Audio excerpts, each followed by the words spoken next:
বন্ধুরা তোমরা সবাই কিরকম আছো? দেখো আজকে আবার একটা রবিবার, আমি গপু ছোটকুকে নিয়ে চলে এসেছি। গপু ছোটকু যে সুন্দর মালাটা দিয়ে সেজেছে, একজন ফুল বিক্রি করে বৌদি, সে গপু ছোটকুকে উপহার দিয়েছে। আজকে আমি গপু ছোটকুর জন্য বানাতে চলেছি ভেজ চাউমিন। চলো দেখতে নিই চটপট তার প্রিপারেশন। চাউমিন বানানোর জন্য সমস্ত সবজিগুলোকে কেটে নিয়েছি, সাথে রয়েছে বাদাম, বাদামটাও সবজিগুলোর সাথে তেলে ভেজে নেব। আর আজকে চাউমিনের মধ্যে দেব ছোট সাইজের সয়াবিন, সেটা সেদ্ধ করে নেওয়া হয়েছে। চাউমিনগুলোকে সব গরম জলে সেদ্ধ করা হয়ে গেছে। দেখো বন্ধুরা, গরম তেলে সব সবজিগুলোকে দিয়ে এবার আমি ভাজা ভাজা করছি।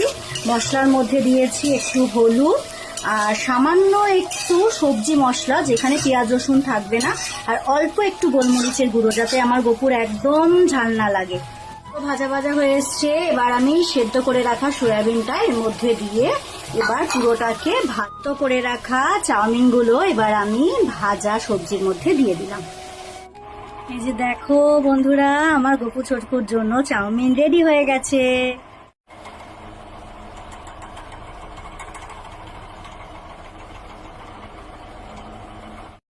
जिसका जितना हो आंचल यहाँ पर, उसको सौगात उतनी मिलेगी। ला ला ला ला ला ला ला ला ला ला ला ला ला है अगर दूर मंजिल तो क्या, रास्ता भी है मुश्किल तो क्या, रात तारों भरी ना मिले तो दिल का दीपक जलाना पड़ेगा।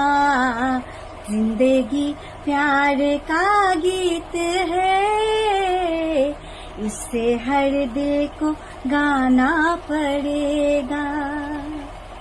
তোমাদের আজকের ভিডিওটা কিরকম লাগলো অবশ্যই জানিও বন্ধুরা। আমি আমার মতো করে চেষ্টা করেছি। সকলে ভালো থাকো, ঈশ্বর সকলের মঙ্গল করুক।